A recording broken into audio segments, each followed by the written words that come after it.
Assalamualaikum warahmatullahi wabarakatuh. Perkenalkan kami dari kelompok 1 Hukum Lingkungan, yakni Rahmati Ahmad dan juga Marsanda Idrisa.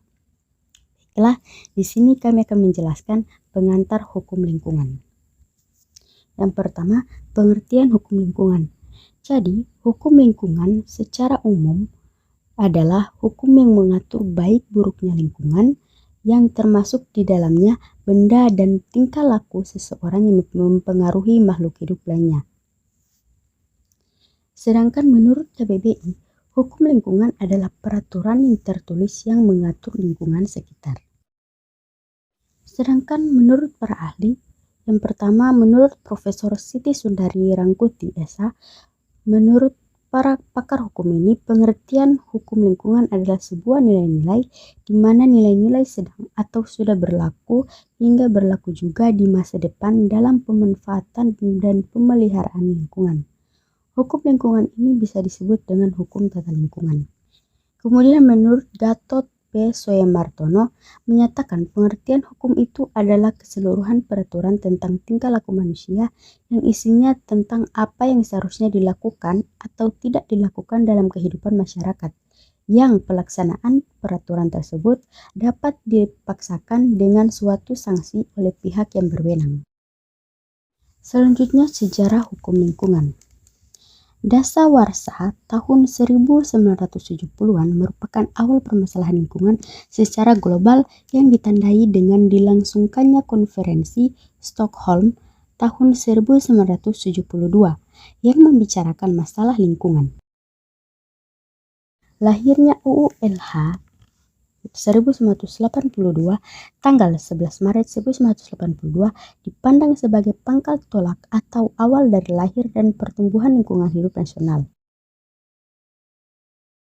Dilanjutkan dengan fungsi hukum lingkungan, yaitu peranan hukum untuk menstrukturkan seluruh proses ini, atau dengan pengaturan hukum tentang masalah lingkungan hidup manusia, sehingga kepastian dan ketertiban terjamin.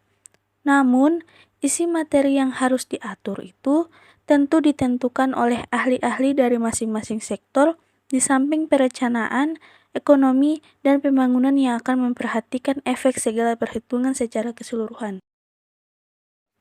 Tujuan hukum lingkungan.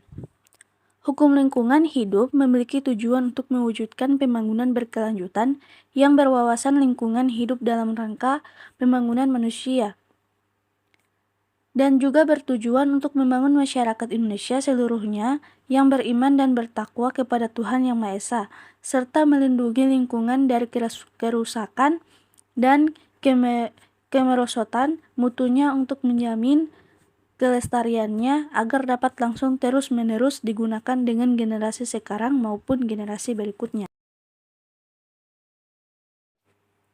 Ruang lingkup hukum lingkungan. Ruang lingkupnya berkaitan dengan dan ditentukan oleh ruang lingkup pengelolaan lingkungan.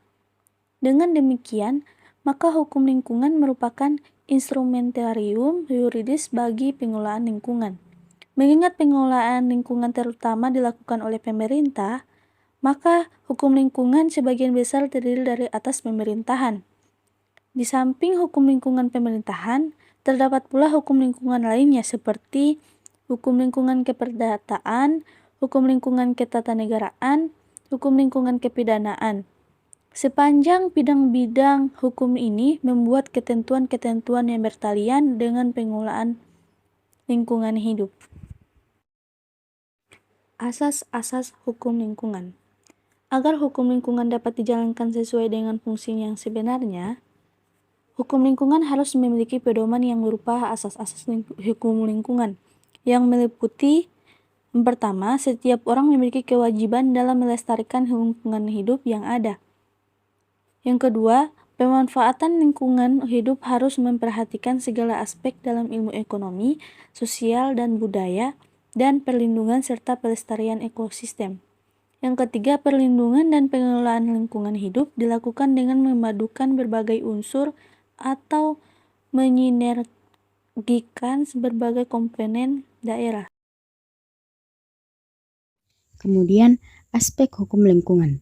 Hukum lingkungan merupakan suatu disiplin ilmu yang cukup luas sehingga terkadang dirasakan tidak mudah untuk dipahami karena mencakup aspek tata lingkungan, perlindungan lingkungan, kesehatan manusia, tata ruang, aspek sektoral, otonomi daerah, internasionalisasi lingkungan hidup, dan penegakan hukum. Dan yang terakhir, macam-macam hukum lingkungan. Yang pertama, hukum lingkungan fisik atau physical environment. Lingkungan fisik adalah segala sesuatu di sekitar makhluk hidup yang berbentuk benda mati seperti rumah, kendaraan, gunung, udara, sinar matahari, dan lain-lain semacamnya. Yang kedua, hukum lingkungan biologis atau biological environment. Lingkungan biologis adalah segala sesuatu yang berada di lingkungan manusia yang berupa organisme hidup lainnya selain dari manusia itu sendiri, yakni binatang, tumbuhan, jasad renik atau plankton, dan lain-lain. Kemudian yang terakhir, hukum lingkungan sosial atau social environment, yakni lingkungan sosial adalah manusia-manusia lain yang berada di sekitar seperti keluarga, tetangga, teman-teman, dan lain-lain. Baik, itulah sedikit cuplikan atau penjelasan yang bisa kami bawakan tentang pengantar hukum lingkungan. Apabila ada kekurangan mohon dimaafkan. Wabillahi taufiq wal hidayah. Wassalamualaikum warahmatullahi wabarakatuh.